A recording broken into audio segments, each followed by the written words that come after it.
Hello, everybody. My name is Ann Berger, and I am here as a member of the Governing Council of the International Commission on Couples and Family Relations, the ICCFR, which is an organization that has been in business, operating for over 70 years. It is international, it is non-denominational, and consists of three major sectors of the professional community: family lawyers, family social service workers who work with families, couples, and individuals, and also psychologists, psychiatrists, counselors, and others who support families and children. Every sector of our membership is devoted to the promotion, health, and welfare of any configuration of families, of children, and of individuals who need services. We have, over the years, had conferences, one a year, typically, except during the pandemic, we did have to do one on Zoom. We will be having a conference again, a live conference in Malta, November 14th to 16th. And we hope that some of you or all of you who are here with today's webinar will be able to join us in Malta. Our website, iccfr.org, has all of the information, not only about the conference, it has past conferences, and also information about our webinars. This webinar will be our second webinar of the year. We had one in May, which was presented by Dr. Mark Storella, who's the former United States ambassador to Ghana, and who spoke to us about forgotten refugees. This conference will be introduced by my colleague Srilatha Juva, and she will tell you what this conference is about.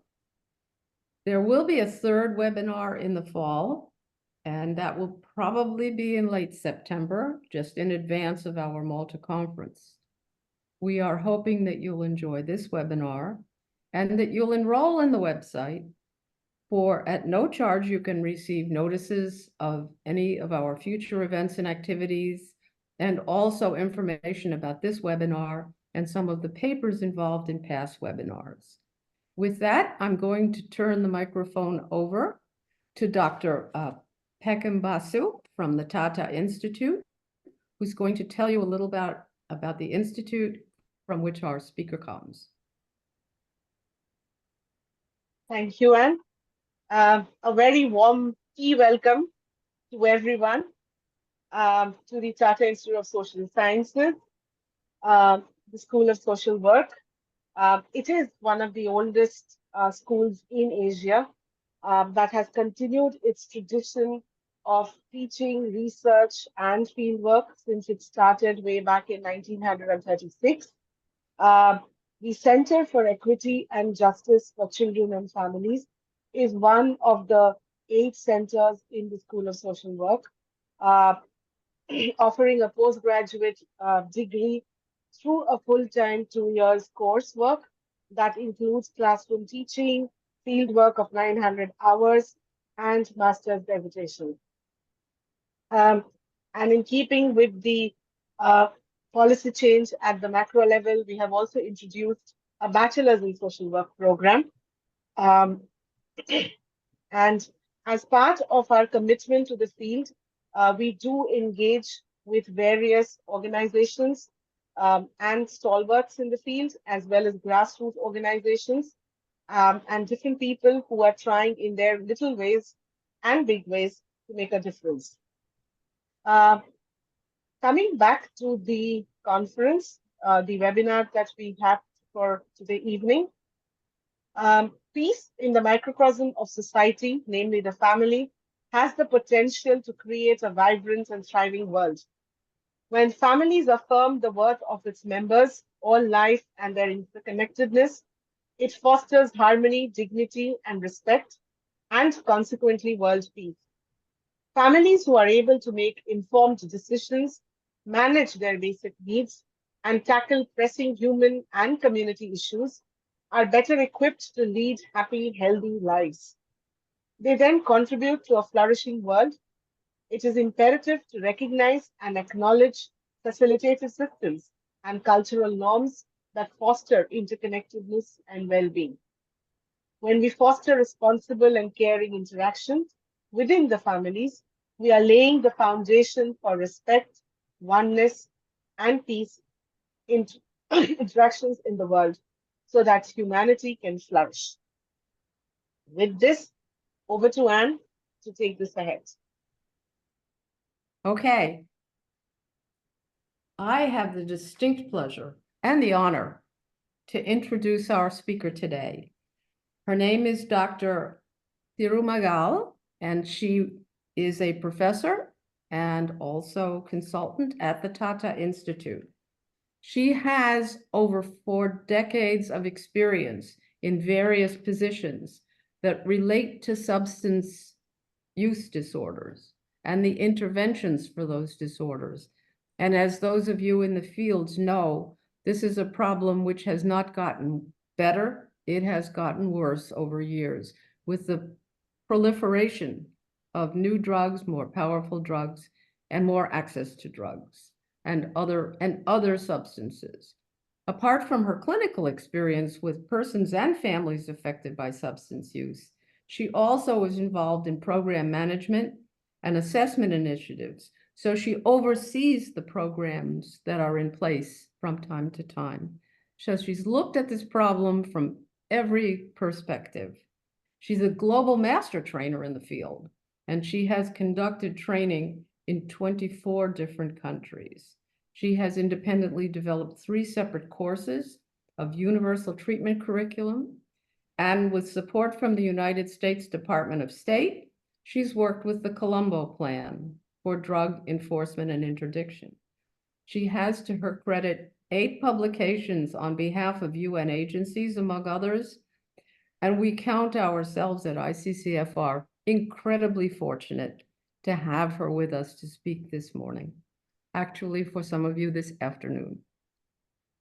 Thank you, Dr. Thirumagal. Thank you. Okay, thank you for inviting me, Srilata from TIS. Thank you for the nice introduction, Pekam, about TIS.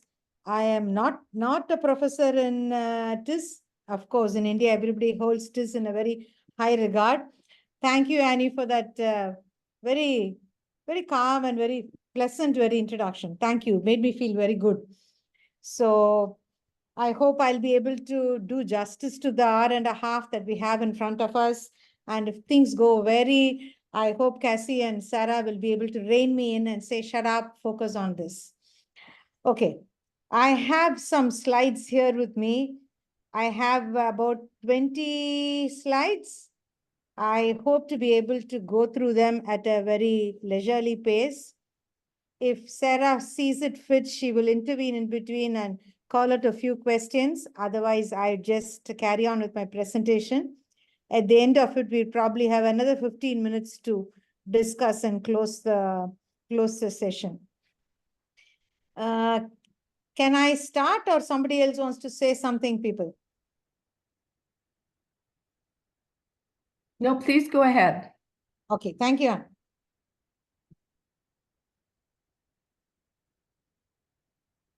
In this session, I'd like to just talk about, mention what substance use disorder means. When we say substance use, I'm referring to alcohol plus other kinds of psychoactive mood-changing chemicals. We'd like to touch very briefly on the effect it has on the family, especially the non-substance using spouse and children.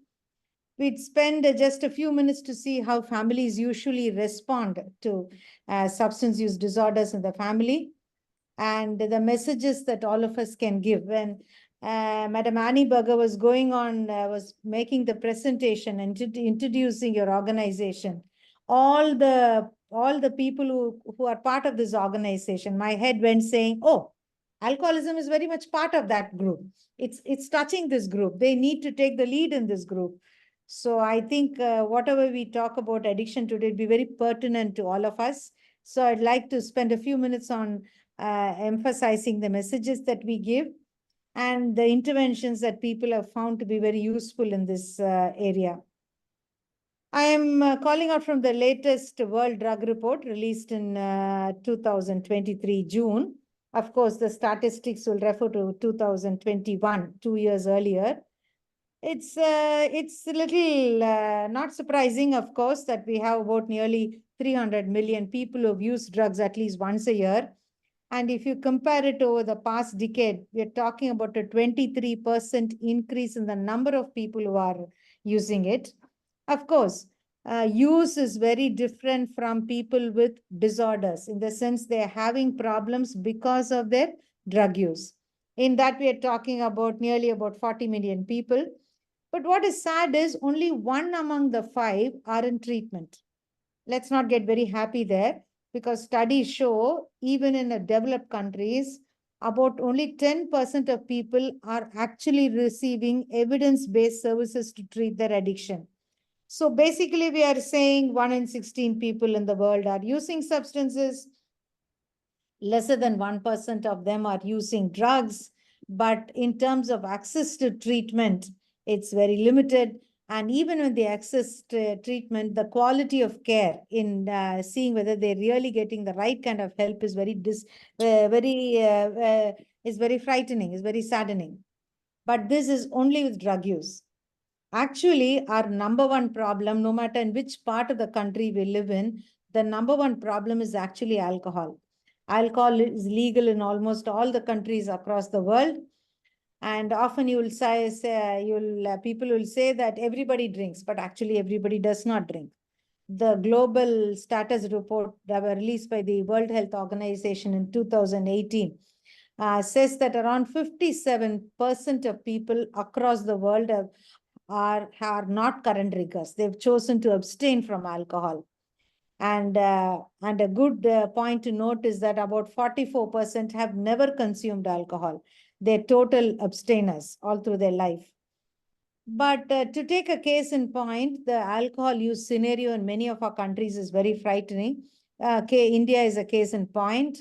You can see how our per capita consumption of alcohol has steadily increased from about 2.4 liters to about 5 in 2016. And across the world, in many countries are concerned with the heavy episodic drinking that's happening, especially among the teenagers.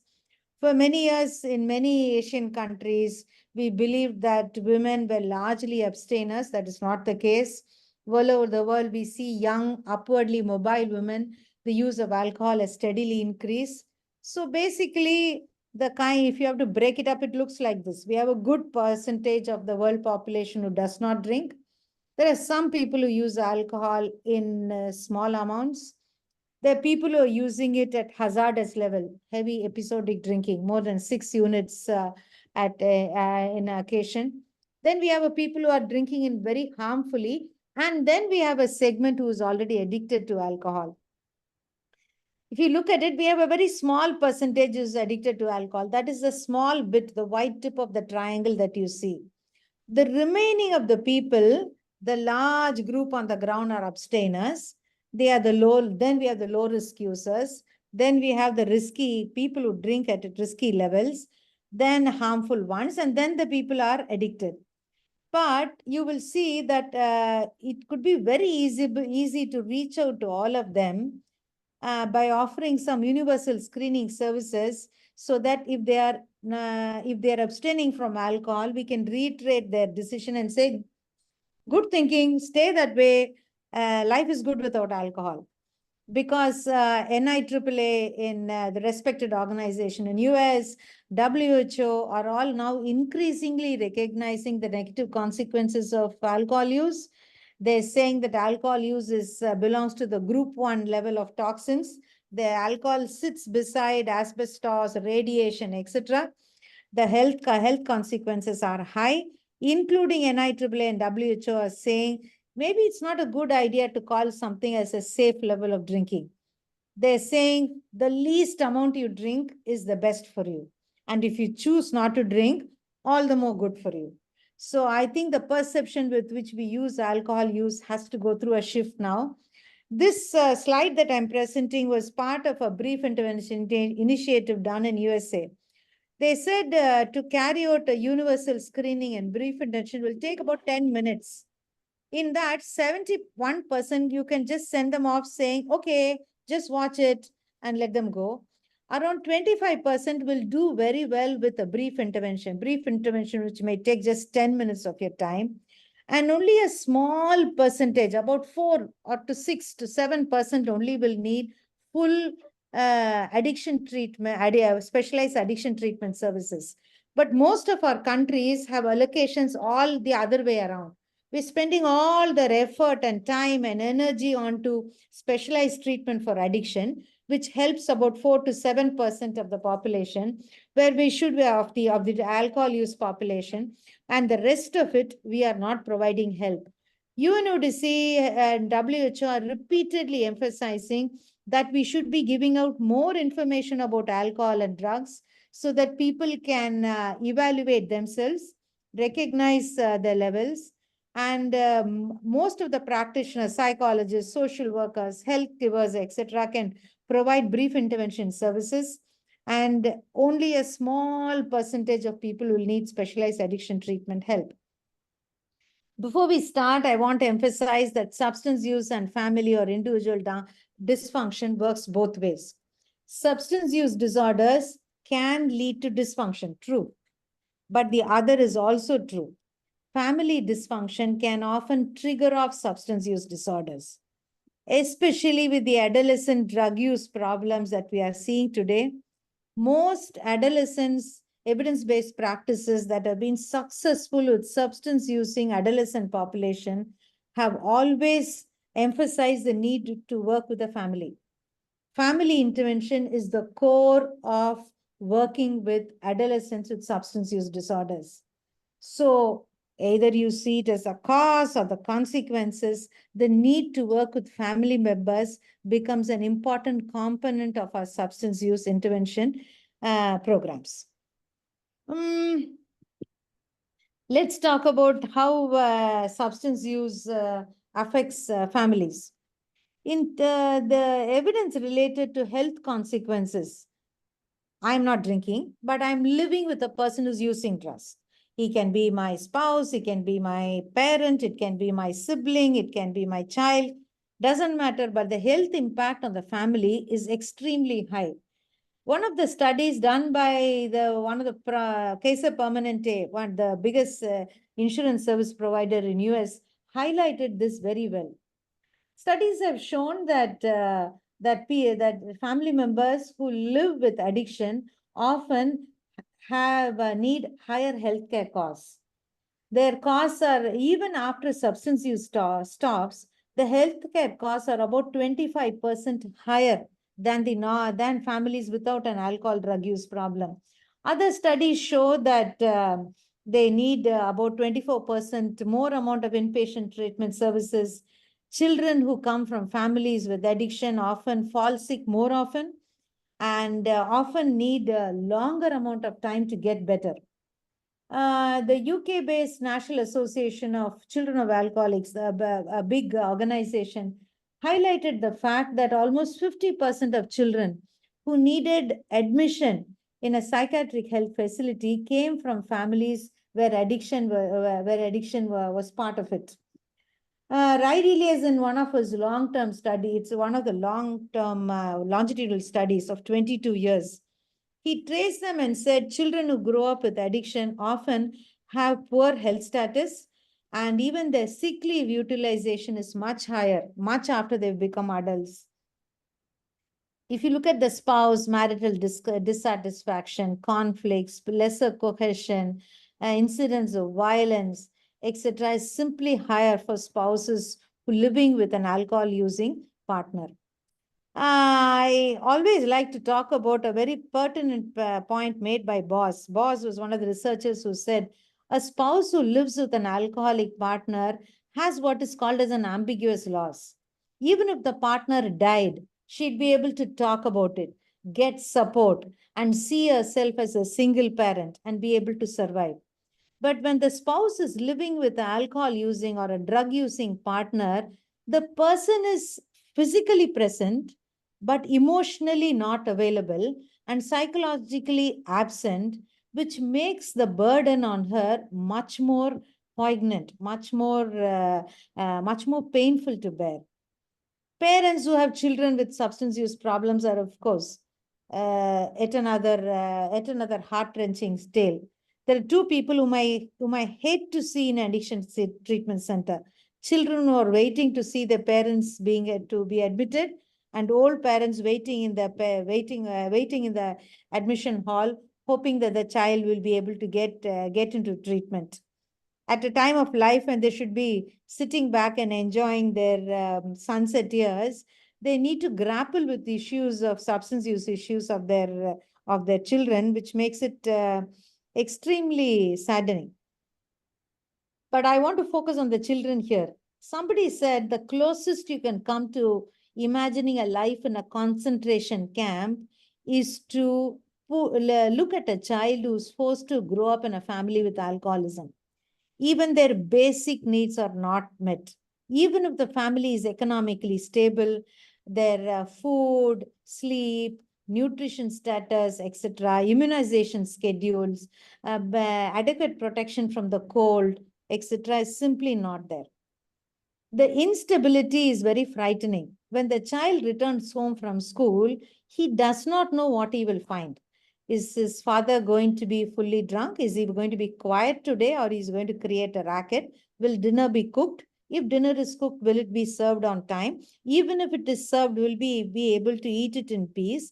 Can we go to bed on time? And if we go to bed, do we get to sleep the next 7 hours? Or there's going to be a conflict that breaks out and we're going to be chased out of the house, or there's going to be a violent scene between the parents. The child is simply walking on eggshells all the time because violence can erupt at any time. This, the researchers say, is the most psychologically damaging. It's okay for me to be slapped and beaten sometimes. Even that seems okay. But the stress that I don't know when I will get beaten and for what is even more frightening and damaging to the child. The child is often a victim of violence. Anybody who works in the field with children, violence will tell you some of the most violent acts that can bring tears to your ears, to your eyes, is often associated with alcohol use. Often children witness a lot of inappropriate behaviors, sexual acts, abuse, embarrassing scenes of the parent half-dressed, looking sick, throwing up all over the place. The amount of shame that the child develops, that shame and sometimes guilt, never seem to leave them, even after they become adults and parents in their own right. Often the shame and the guilt and the embarrassment, etc., they hesitate to make friends, the inability to start and maintain relationships, the challenges they have in being able to study, submit assignments on time, from parental support and supervision is often gone. But I would like to talk about parentification. Parentification it means that in the family unit, the parents are behaving like children, so the children are forced to behave like adults. The children often take on responsibilities far beyond their years. Instrumental means an 8-year-old, a 10-year-old are cooking, cleaning, taking care of siblings, providing medical, taking care of the sick younger siblings, etc. Emotional, in many of the time when one of the parents has an alcohol or drug issue, the other children often become support persons, emotional supports to the other parent, meaning they never really get the time of their life that they can be children. They're forced into adulthood too early, too soon. Claudia Black, a child who was forced to grow up with parental alcoholism herself, talked about the 3 dysfunctional rules that children follow. Don't talk, don't trust, don't feel. Don't talk. Initially, it is don't tell anybody about the dirty scenes that are happening related to alcohol or drug use at home. But what starts off to keep this shameful secret a secret slowly spills over into other areas too. So children who come from families have difficulty in communicating with people, which is often the basis of building relationship with the world outside. And even if when he marries and has a partner on his own, this don't talk rule continues to impact his relationships with people. Don't trust, because promises are very often not kept. Promises like, from tomorrow, I'm definitely not going to drink. I will definitely take you out to the beachside this weekend. Oh, this Christmas, we are going to get the toy that you really wanted. We're going to have a great Christmas gathering this Christmas, etc. But nothing comes to naught. So over a period of time, the child says, don't take promises, don't trust anybody. People will let you down. You can't even think of something good because it's not going to happen to you. And over a period of time, they learn how to hide. They initially hide their feelings of sadness, hurt, disappointment, embarrassment, shame, anger, irritation, fear. All those feelings are buried repeatedly, and over a period of time, they start feeling numb.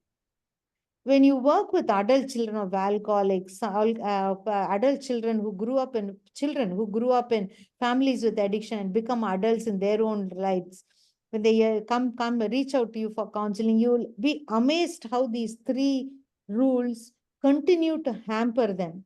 They've gone through their education, they hold good jobs, they need to be very proud of the achievement that they made. But these three rules come in the way of establishing relationship with their friends, family, colleagues, etc., and continue to hamper them throughout their life. I'm sure all of you are very familiar with the adverse childhood experiences study, which talked about how children grew up in situations where the family environment had stresses or traumas, continue to develop a lot of health problems, and they even die earlier than children who were not exposed to so many adverse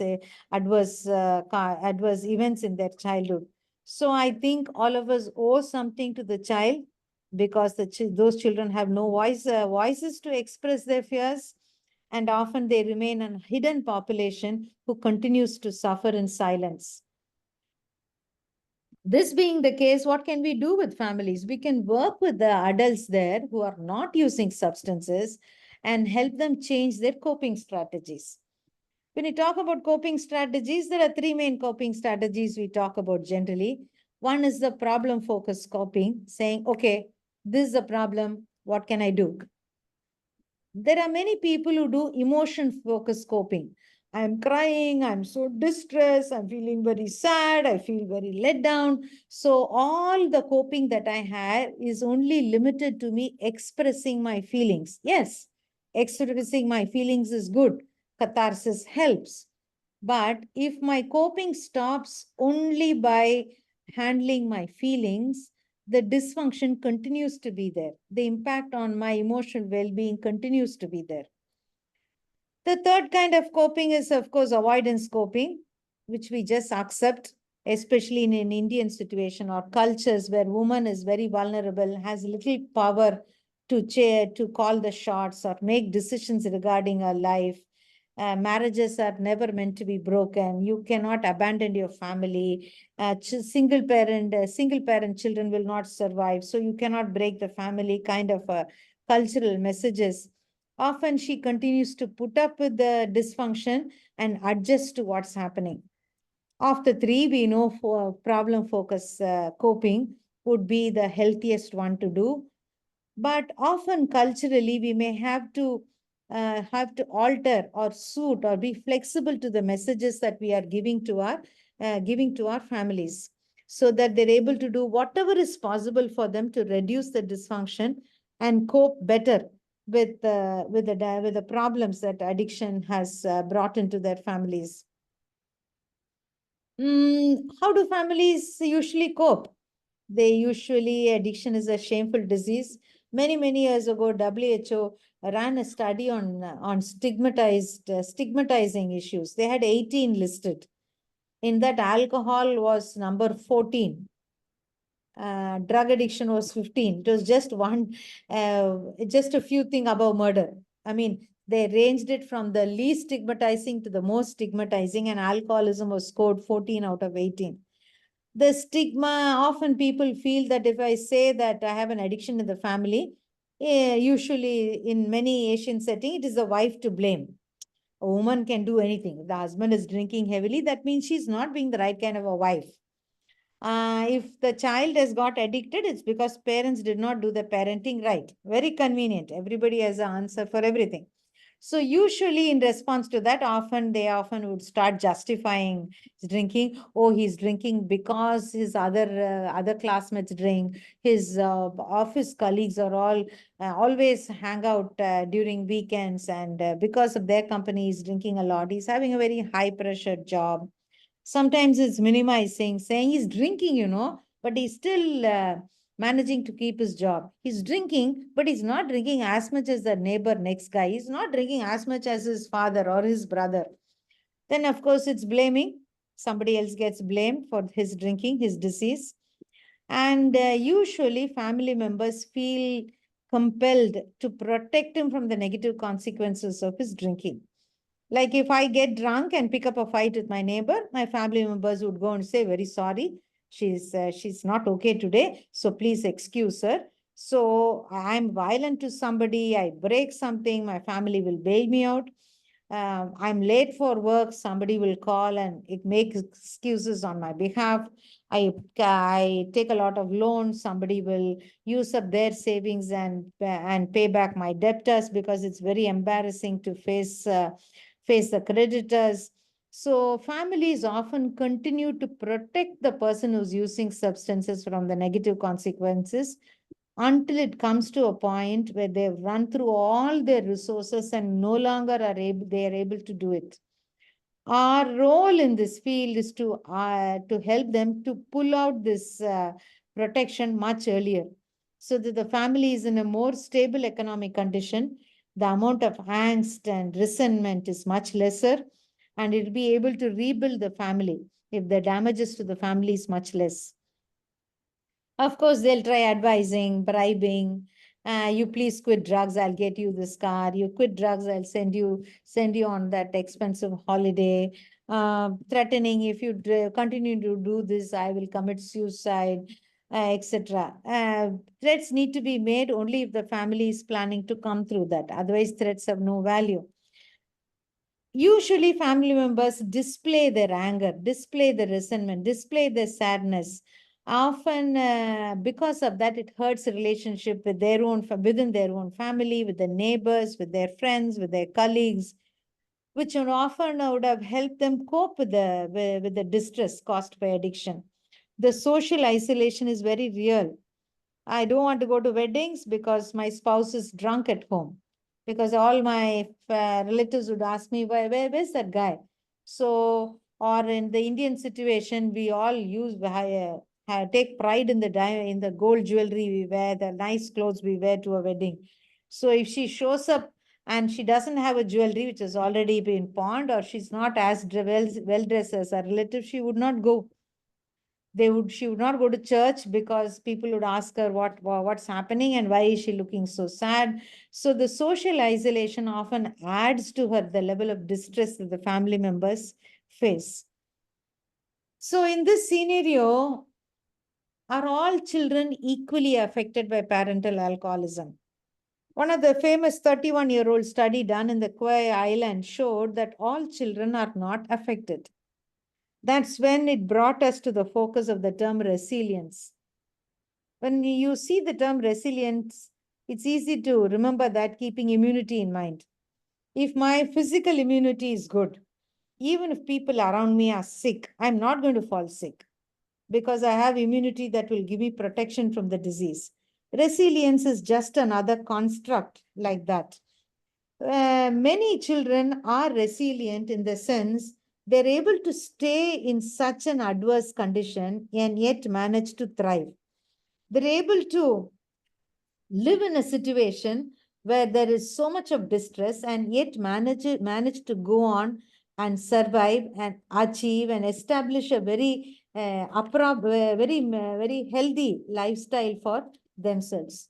If you have to go look at definitions, you're talking about children being able to successfully cope and demonstrate unexpected achievement in spite of the adversity caused by alcohol and drug use. I often like talking about Wayland's remark. He said, resilience is the ability to bend without breaking, and the capacity, once bent, to spring back and be able to function. This concept of resilience has given social workers and psychologists and workers in the field a lot of hope. We are increasingly recognizing that even if one parent continues to use alcohol or drugs, it is possible for the children to go through this situation, yet be able to grow up into adults whose psychological well-being is very stable, who can raise families on their own, get jobs, maintain stability in their jobs, etc. Resilience has been studied in three ways. One, in terms of individual traits that can make me a resilient person. One, in terms of the family system in which I grow up with. But as social workers and psychologists, we also recognize the person and environment theory. We need to recognize that the community we work in, the cultural norms we work up with, the societal resources that are available also can contribute to my resilience. So let's talk about the facts that contribute to resilience in children. As individuals, children who are affectionate, temperament, often are more resilient as adults, which is logical. You go into go into a room with you see a lot of toddlers and small kids. Whom will you pick up first?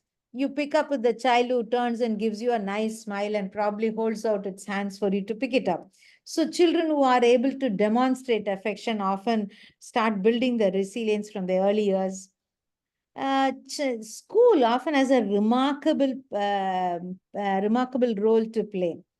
If the child feels very supported, appreciated, recognized, where school being able to having even a reasonable amount of academic success often contributes greatly to resilience. The trait that they are achievement oriented, meaning children who are able to focus on what they can do rather than talk about things which they cannot do, seem to build resilience. The idea that I can overcome these obstacles is another trait that helps. And the cognitive restructuring, their viewpoint on life, that even if it is negative, they're able to view it in a positive light. All these factors have been repeatedly highlighted when it comes to the point of view of negative experiences. We are about halfway through and nobody has any questions or comments to make. Was my mic on, or did I talk in a language that people did not understand? Or I put everybody to sleep and nobody has anything to say? Somebody wants to make a comment or ask a question? Hello, guys. Okay, I can't see the audience. I hope I hope things are okay with you. No? Okay. Don't talk rule has been implemented in this group too. Okay. Resilience building factors in the environment. I mean about the family. In the 31-year-old study, they identified so many factors that contributed to resilience. One of these was that the child had a warm, supporting relationship with a non-substance using parent. It does not matter that the father was drinking, taking drugs, not going to work, etc. But if the mother, the non-substance using parent, was able to say, let him be, I'm there for you, we're going to see through this, that supportive relationship from the non-substance using parent had a remarkable role to play. I am recognizing the scene of addiction as it is. We know there is a large need for addiction treatment. There is a big gap there. Even if treatment is available, everybody who has addiction is not going to feel motivated to take help. Even if they take help, all of them may not recover. But I think the one strong person that we can offer support to and build is the non-substance using parent. If you are able to help her, give her support to become, say, emotionally resilient, stable, and recognize that with her help, the children can survive, children can become resilient. In my clinical work, I've seen this happen very many times. We have, in India, having a daughter is considered as a big burden. This is a few years ago. This man who was a factory worker had 4 daughters. Alcoholism and severe violence for a good part of their lives. But the mother, largely, probably she only knew how to read and write. But she was an amazing woman. Anytime you could see her, you could see that strength and the calmness and the friendliness that came through. All the 4 daughters, including a daughter who lost her leg in a train accident as an adult, went on, completed their education, had amazing careers, and each of them earned much, much more than the father could have ever imagined in his dreams. That kind of a change in that family system was made possible only because of the non-substance using parent. I'm not belittling the role that addiction treatment can play. Addiction treatment can often work like magic in a child's life. We used to run addiction treatment services in villages. I remember this child, or that particular patient in that village was referred because of a doctor's intervention, because of the teacher's intervention. The teacher found that this 8-9-year-old had shown up to class twice smelling of alcohol. Because illicit alcohol, arak, is used to be common in our Indian villages. So the father used to send his 8-9-year-old to buy arak for him in the morning. And on the way back home, he took a few sips. The teacher caught him twice smelling of alcohol. So when the treatment initiative in the community-based setting was announced, the teacher was the chief motivator who motivated the father and mother to take help at the center. The next year, after 1 year of treatment, the father looked good. The mother was very happy because previously every day evening was violence and she used to hide in the garden in her backyard, but now they seemed happy. But the real impact of it hit me many years later. In my country, we have a system by which the children who score a lot can have access to free education professionally, and the best seats are available on the first or second day. This child was called for admission on the second day, meaning he had topped the class. He was one of the very few who could walk into a government supported college, into an engineering course of his liking. This was the same child who was picked up by the teacher for smelling of alcohol in his school in his 4th standard. The fact that the child could snap out of it, get back to academic brilliance, and get again successfully finish his program was because of addiction treatment was made available to the parent. I'm not saying addiction treatment doesn't work; it works, but when it doesn't, we cannot wash our hands off the family. If we work with the mother, with the aunt, with the uncle, with the grandparents, even if there is one supportive aunt in the neighborhood, or it is a positive message given by the teacher, or it is the pastor, or it is the other elders in the community, even some kind of a support from some adult in the environment is often helps the child cope with that adversity. The second one comes from the family systems theory. Stained glass is also emphasized this, but Wolin, Wolin did a lot of work in family systems theory, and he talked about planned deliberateness, like in terms of routines and rituals. He said dinner is at 8, Hell can break open, but dinner will be at 8. Birthdays are important. Birthdays will be celebrated no matter what happens.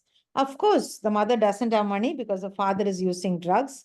She may not be able to get him a good cake, but maybe she'll be able to buy a few cupcakes at the dollar store. But the celebration would be held.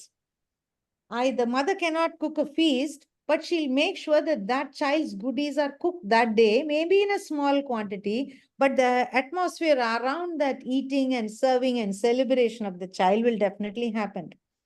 And to do this, the mother needs support, that the routines and rituals never get shaken. That happens no matter what happens in the family. Studies show that families where their routines and rituals are safeguarded survive addiction. The third factor is the support network of family, friends, neighbors. I think the important aspect of social connectedness, right from Adler's time, has been repeatedly emphasized for for psychological well-being. If you're able to provide support to this family who's trying to struggle with alcoholism, the amount of distress that they face, the dysfunction that they go through can definitely be mitigated to a large extent. All it needs is a smile, a quiet word, an offer of support, or just a word of encouragement. That is often sufficient to keep the family going. Often, when addiction is there, neighbors are as embarrassed as the family. So everybody pretends that they don't see the elephant in the room. Pretending not to see the elephant in the room is often more harmful. Yes, Sarah, go ahead. We have two questions here, which I would like to put to you. The first one, I'm afraid I can't really understand it. Maybe it got shortened by in the typing. It's from Siba Karni. A child is abused with emotional and both emotionally and physically by substance use father. The child is academically good. In the midterm, he suffers from depression. What to do with the child? Yeah, we'll talk about that. I'm happy that she highlighted that physical and psychological abuse. We also need to know that sexual abuse predators often pick families with addiction because there is so much of dysfunction happening. Sexual predators often choose children from dysfunctional homes, and often children from alcoholism with alcoholism and drug addiction are easy victims to them. And when they become adolescent, when there's so much of dysfunction in their house and there is no stability, there's somebody who shows interest in the child. It's very easy for teenage pregnancy to happen, sexual assaults to happen, elder people taking advantage of them. So sexual abuse is something we often forget when we think about children with alcoholism. Yes, physical, emotional, and sexual. We will talk about what we can do for the children. We have some of the slides coming there. Go ahead, ma'am. Okay, we have another one here from Francesco Belletti, who is a member of our ICCFR Council. And he says, how resilience can be generated / supported. In my view, having some adults as direct and warm support and humor / irony. Yes. I think for both these questions, the first thing we should do is to start talking about it. Often we do not recognize that addiction is a disease that is not in our hands to cure or treat or control. Talking about addiction, recognizing that it can be pain, and all of us need to be able to be supportive and give them encouragement. I think that's a common message that should go out into the community, which we've really not done. The amount of research that has gone into families is actually very dismal. Most of the research studies with families like addiction treatment centers often keep families out. You often give stepmotherly treatment to families. We think that we pluck this client with addiction out of his family environment, treat him, and then put him back in the family system. It will work. It will not work. The No. family continues to be dysfunctional. The dysfunction might have existed before addiction or developed because of addiction, doesn't matter. But the family system is now working on a different set of the structure, the process of communication, the stability, the flexibility. Every aspect of the family system is gone. So unless we do something with the family system, how are you going to put this client after treatment back and hope that he will recover? All the years of dysfunction that the family has faced because of substance use, is it going to magically disappear? It won't. But most centers don't even involve families in addiction treatment. Often families do not know how to cope with recovery or even cope with addiction. So I think the first thing is to create awareness so that all of us start talking about it, recognize it, and talk about strengthening coping skills. We'll just go there in a minute. Okay. Another question from Nilesh, who says, reducing risk factors and improving protective factors at the family, neighborhood, school, and community contributes to the resilience among affected family members and children. True. Yes, he's right. Whether it is resilience with addiction or prevention from substance use problems, we're all talking about in terms of what increases it and what increases the protection. Yes, he's very much right. And that's the perspective that we have to take into our clinical setting. I would like to... Yes, go ahead. Go ahead, ma'am. I have a question for you. I've noticed that in Europe, in many cases, children who have alcoholic parents or parents who are using substances are being exposed to it so young that they are curious to find out what the effect is on them, and they start copying their parents' behavior. Is that the same in India?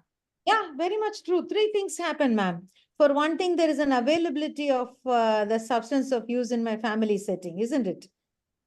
Like I see, but like suppose I grow up in a family, I see that my mother is using a lot of painkillers. I have access to painkillers, whether I'm 9, 10, 11 or 12, I have access to them because there is somebody who's abusing them in my family setting. Secondly, there is a role modeling that is going on. I would see the father would come back and say, I had a very hard day and my boss is giving me such a hard time, and I'd see him drink his day out. That means the message he's giving me is when something is not okay and you're feeling upset, the best way to go is to get some alcohol and drown it out in as part of your system. Any celebrations are there with alcohol. So what is the message they're giving me? That celebrations are celebration only when there's a lot of alcohol to drink. The role modeling that goes on is the second factor. The third is, of course, also the genetic factor. We know sons of parents with alcoholism are 4 times at a higher risk of developing alcoholism than the sons with non-alcoholic fathers. We know that 40 to 60% of our addiction, the genes related to vulnerability addiction, is genetic. 40 to 60%. That's a huge amount. We also, somebody asked about children of alcoholics. As part of our addiction treatment center, we used to hold programs for children who comes from clients who are receiving treatment at our center. So we would invite the children over in terms of the age group. The adolescents we would meet separately. The younger children we would meet separately. We would just hold an hour and a half session. Meaning we'll at least, the children will be able to talk openly that the father is drinking heavily. We would give messages that it's not in your hands to look after him. Your job is to play, is to study, and to take care of yourself. He's not drinking because of you. You need to focus on what's important for you. Keep your focus. When you go to school, you keep your focus on your studies. Giving that message to children is very important. Any adolescent child of your client with substance use disorder, give the child a message about this genetic predisposition. Tell him that even if it is okay for his other peers to drink, that's not an option for you. Because around 50% of your vulnerability to develop alcoholism is already there. So giving him that warning, like suppose I come from a family where, hey, all my parents, my grandparents, everybody's diabetic. My physician, you tell me through, you better watch it. There is a high probability you'll develop diabetes. I would keep my weight under control. I would watch my diet. I'd go in for regular screening test, isn't it? Whether it is a cardiac problem or it's a diabetes, I'd be careful. I think that message has to be given to our adult children also. We were talking about women. We must remember that with increasing amount of alcohol use among women, need to be extra careful because we know that women, for the same amount of drinking or drug taking, for the same duration of time, women develop addiction faster than her male counterpart. We know that women telescope into addiction. So this is a message about alcohol and drug use is not just reserved for the boys and the young men, but it's also for the girls and the young women. We also know that women who use alcohol or drugs are more likely to be victims of sexual abuse. So I think we need to recognize there is addiction, hidden addiction in every corner, and we need to present pertinent messages to people. I'd like to focus on this model that actually stood the test of time. This came from years and years of work from the UK-based group. Williman, Jim Orford, etc. spent years trying to develop this model. It's actually a simple model. It says that it's called the SSCS model. It says that living with a family member with substance use is very stressful. So because of that, it impacts their physical and mental well-being. And that being the given situation, there are two things that can offset the strain. What is it? One is to help them strengthen their coping skills, teach them on how to respond, how to manage problems related to substance use. Simple thing that when he comes back drunk in the evening, do not talk to him at that time. This many women will do. Minute he comes back home, why did you drink today? He will come up with some excuse. How come you did that? He will say, I didn't drink. No, you're smelling of alcohol. It will erupt into violence. Even small things like do not talk to him when he's drinking. When there is escalation of conflict, at one point, it is going to escalate into physical violence. So you know when to cut off and withdraw, not because you defer to his power, but because you want to keep the dysfunction to the minimum. So coping skills on what to do, what not to do, etc. is of great help. The second aspect they want to focus is to help her identify people in her social circle whom she can receive information, support, who can be supportive to her. It can be her neighbors, it can be her colleagues, it can be self-help group members from Al-Anon, it could be her church group, it could be her cousins, it could be anybody. But being able to receive social support is so very important. And this is very easily done. This is their model, and they just talked about the 5 steps. They said, listen to them, reassure them, give them time to talk about their concerns, give appropriate information, whether it is a pamphlet, referral to a website or explanation, give some information, talk about counseling, talk about social support, and if need be, refer them for other case management services. So this very simple intervention method itself reduced a lot of physical and psychological distress faced by family members with substance use problems. So this brings us to what we can do. What we can do is, of course, alcohol and drug problems remain hidden in plain sight. It's there in front of us, but we don't see it. You're working in a healthcare setting. It's highly possible most of the illnesses that you see, wives who live with alcohol and substance using men often are victims of violence. She'll have frequent fractures. She will have hurts here and there. She may have migraines, severe gynecological problems, skin problems, etc. The children often get into a lot of accidents. Sometimes it's a suicide attempt by the client. Sometimes it's an overdose. Sometimes it's gastritis, neuritis. Even if you are working in a healthcare setting, if you look beyond the healthcare problem, you may identify alcohol and substance use problems. You're working in a workplace. You're a work psychologist attached to a workplace. Many of our workplace problems, Monday morning absenteeism, poor quality of work, reduction in the quantity of work output, difficulty with colleagues, unexplained absences, mistakes that lead to affect the productivity often can be traced back to substance use problems. International Labour Organization, one of the UN agencies, did a lot of work in this area, trying to make workplaces substance free. One of the class in point is a public transport company in the state of Karnataka in India. That transport company was in the red. For years, they had not turned profit. With the ILO initiative, NIMHANS did a big alcohol intervention program for them. And after the alcohol intervention program, for the first time, KSRTC started reporting a profit. Behind many of our sick places, there is a problem with alcohol or substance use.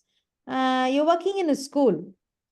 Often, the problems with your children, the children have mental health problems or whatever. It's often traced back to substance use in the parents. It may help to remember that even among people who use substance use, almost 50% of people with substance use problem are also likely to have a mental health problem. 50%. That means you're sitting in a psychiatric clinic. Many of the clients whom you see with depression or anxiety or panic attack are likely related to their substance use. You're working with the police or with the courts, etc. It's likely that behind many of the crime, it's actually substance use. The amount of petty crimes that happen, violence that happens, disorderliness, rowdyism that happens, basically it's related to alcohol use. The number of divorces that you see in court related to substance use. You're talking about a community development initiative. It's possible that alcoholism and drug addiction is behind it. I remember many years ago, we worked with a Catholic institution of rag pickers. It was run by a Catholic institute. We were doing our assessment, and the children said, "We have no choice. We have to drink or take drugs." Why? Because you don't see the rag pickers now. The state has done a great deal of work. It's by and large reduced. But those years, these children would pick the rags off the street, collect it, give it over to the collector where it used to be converted, and they all used to get a lot of money. All these children were street children. Many of the street children are children who ran away from their homes because of violence due to addiction. So he's living on the street with other children who pick rags. Now, suppose I'm a rag picker. I get a lot of money today. I have to use up all the money today. I have to drink. I have to treat my friends to the cinema.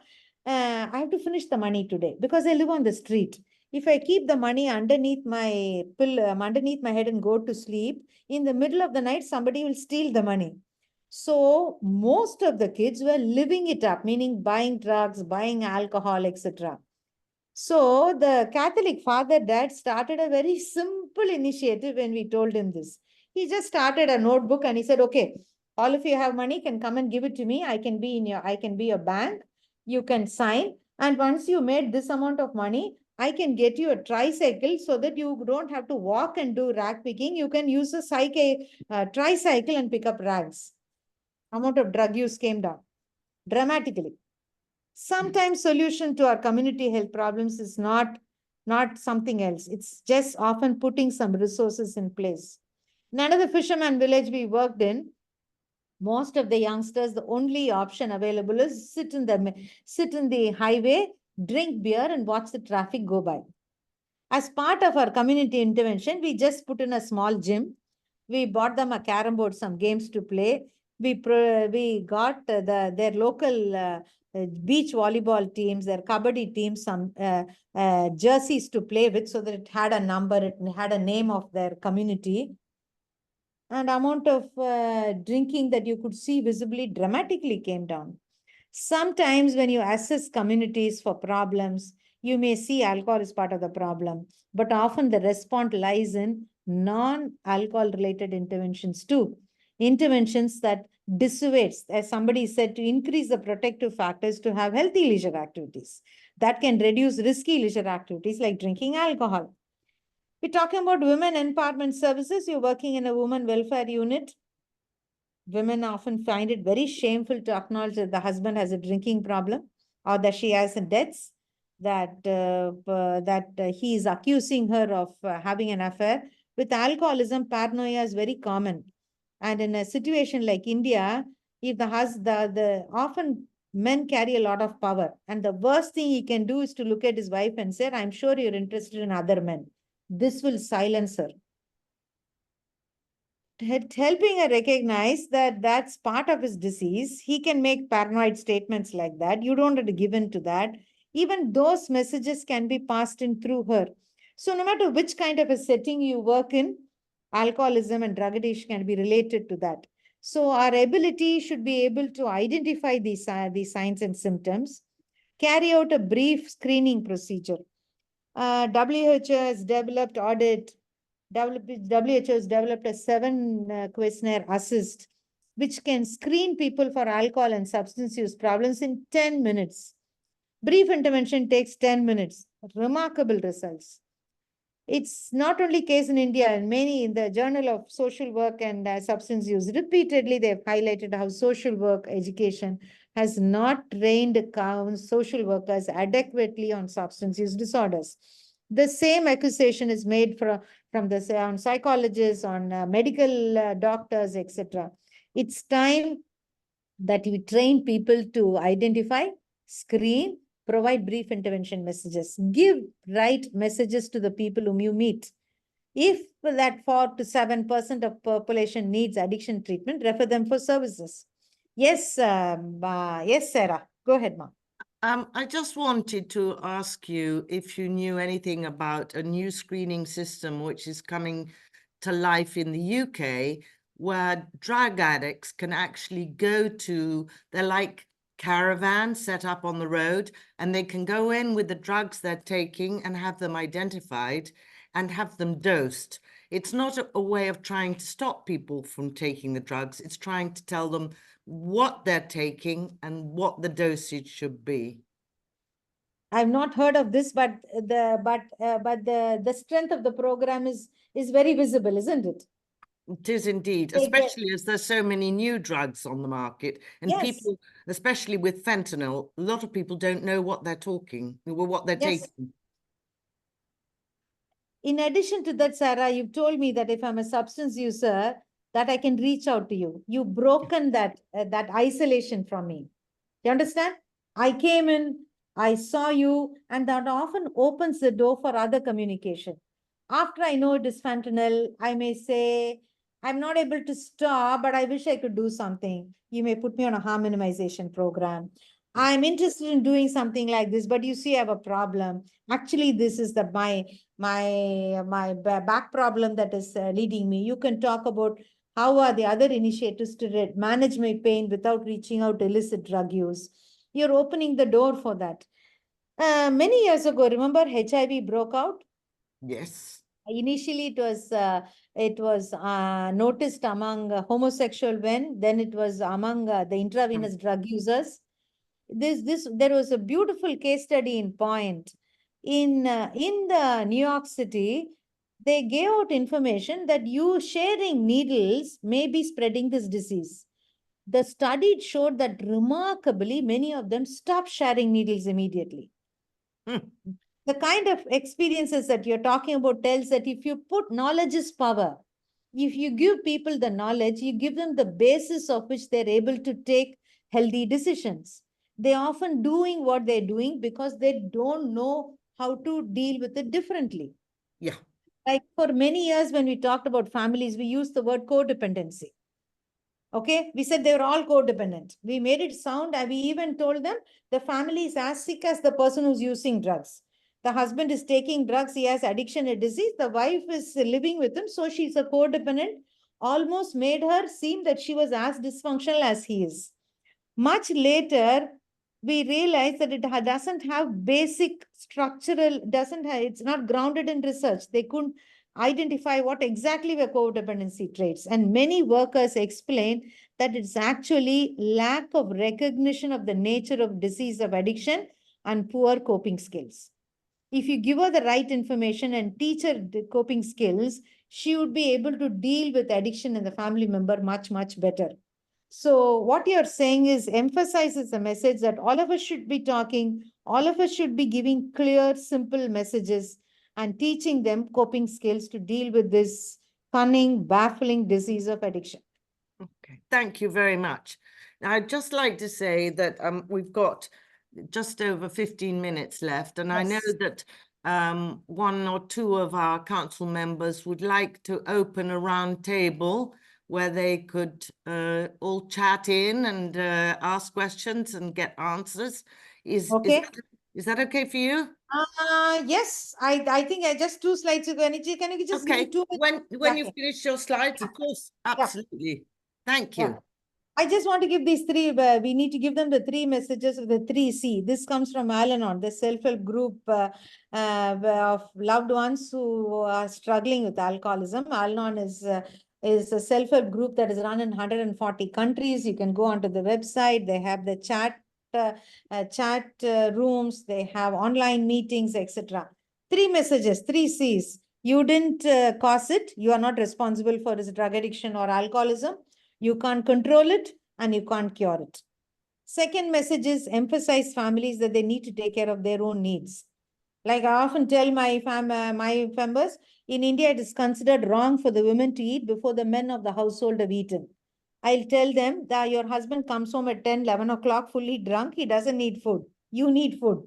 So you sit down with your children much before, eat very well. And if he comes, it's okay to pretend that you were waiting for him. If he eats, you make a pretense and eat alongside. Otherwise, it doesn't matter. At least you had your food. You're not going to wake up tired, hungry, tired with gastritis the next day morning. You can wake up in time, fix your children's lunch and send them to school. Teach them to take care of their own needs. Recognize their personal strengths. And as professionals, we should be able to talk to them about the life situation, start asking questions about substance use in the family, give them the space to express their fears and anxiety, give them some guidance and support. Communicate appropriately, help them build the relationships with people around them, because the social connectedness is going to help her survive. As practitioners, I would invite all of you to look at clients from the strengths perspective, not on how sad, how bad, etc. Yes, you do that, but you also see what are the strengths that are there in the family, whether it's counseling or group sessions or referral, please provide. But provide a lot of encouragement and support so that you can strengthen their personal coping styles. I stop here and you can go ahead, Sarah. I'm finished. You've been so punctual. It's exactly 1 minute before you needed to stop. Thank you very much indeed. It was fascinating, and I do appreciate the time that you've given us. Now, could we ask the members of our public to put forward their ideas and ask you questions? I know that Francesco Belletti was interested in participating in a sort of round table, if that's possible. Francesco, are you there? He's disappeared. Anybody would like to join in a roundtable discussion with Dr. Thirumagal? Oh, my computer is dying. I'm just going to move myself. Somebody there? Anybody there? I'll just speak up and say 2 very brief things. First of all, many thanks for the information that you're giving us, which is invaluable and also fascinating to me. There were 2 little bits. You did mention Al-Anon, which is a wonderful organization, and it has a cognate called Narcanon, and Yes. Narcanon helps the families of people who are using illicit drugs, and they have a very similar philosophy and precept. Sure. And I think it's in many, many countries also. Yes.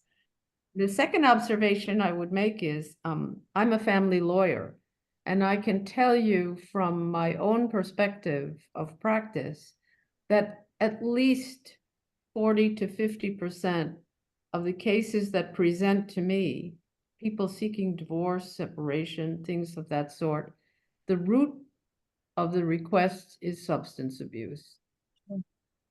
It's a high percentage. The dysfunction is caused by substance abuse. So it's everywhere. We have two more questions that have just come up. How to help a young adult who has been parentified? This, in my client group now, I have a lot of adults who grew up in families with alcoholism.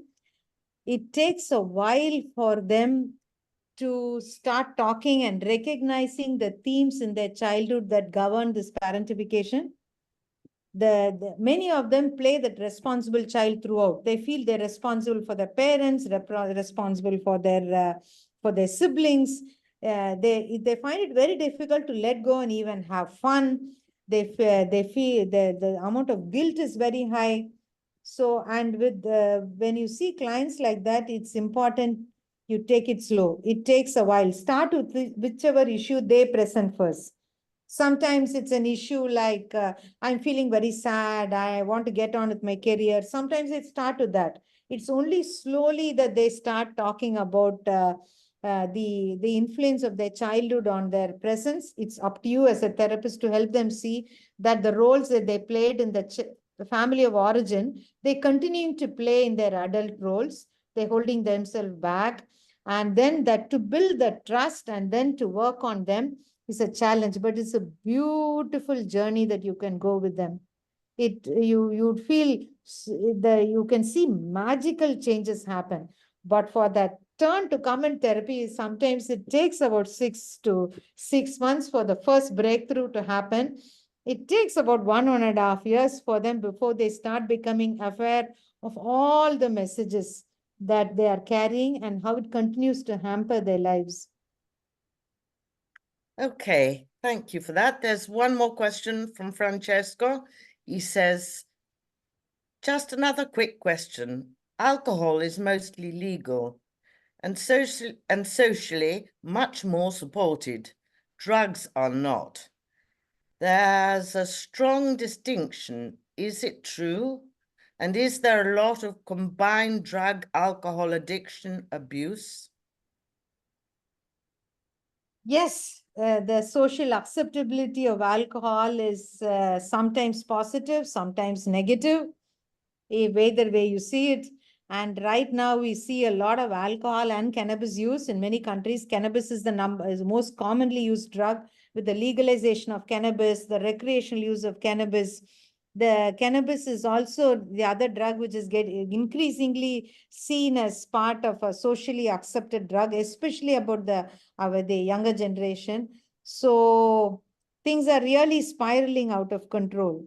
I think from the family's perspective, it's a good idea to remember what Peter Steinglass tried to push. He talked about how two people get married. Okay, this is the first stage, the husband and the wife. Okay, she brings with her rituals and routines from her house. He brings rituals and routines from his house. Okay, they get married. If either of them belong to families with alcohol or drug use as part of their ritual, there is a trouble now. The partners may decide to keep alcohol and drug use rituals out of their newly formed family unit, or they can give it, accommodate it, and let it happen.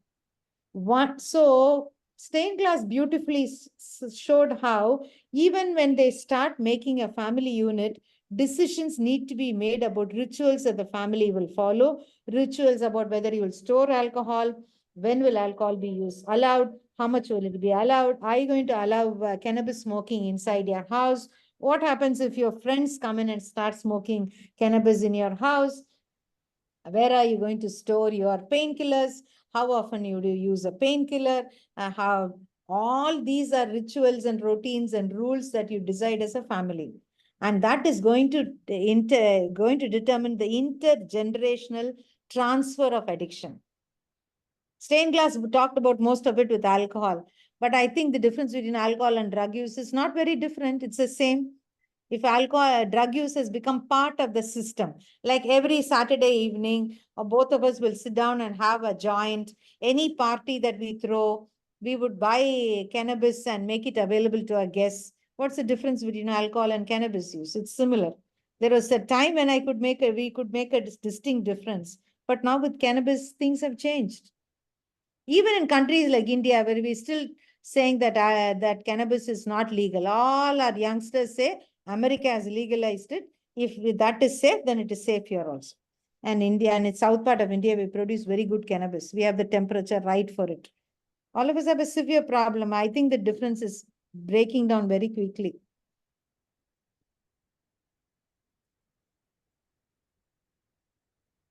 Sarah, you're muted. Not sure quite why. And any more questions? No. We might have one here. We've got lots of people saying thank you. So that's good news. There's one from Linisha.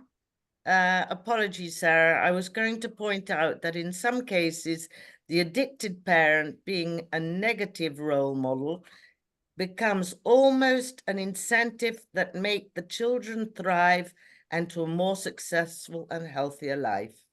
Very true. What Linisha is saying is true. When they talk about resilient children, there are some factors that's why we said all children who grow up with addicted parents do not become dysfunctional. A good majority of them have been witness to the drinking and drug taking of the parent, and they decide to stay substance free.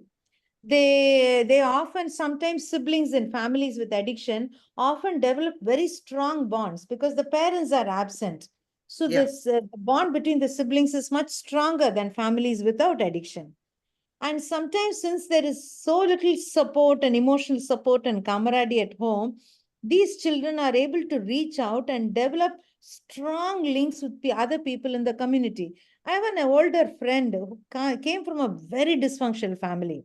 She's now in her 80s, but her story she tells me as a child, the trauma that she faced as a child is frightening.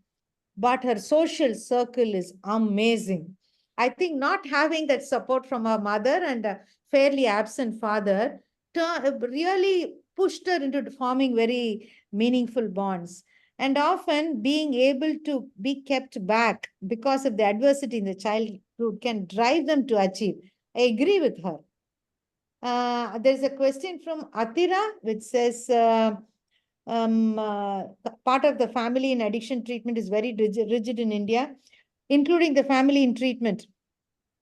I think families should be part of treatment at every level, including from the first session that you call in for assessment.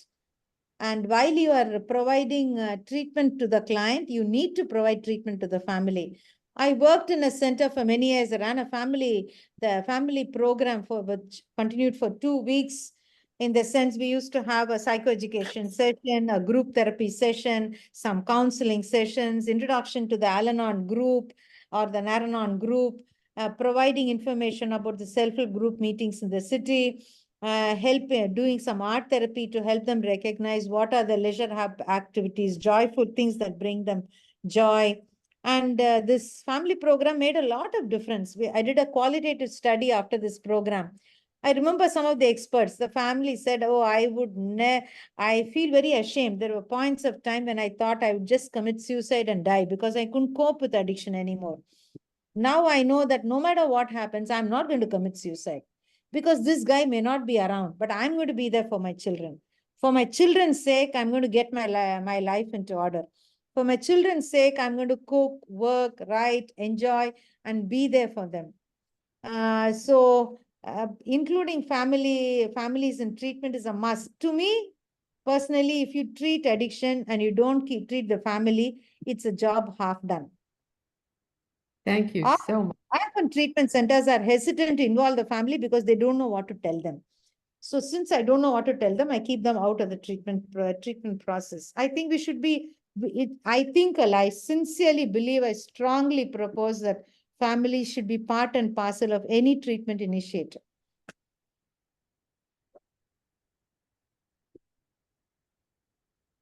Sarah, you're muted.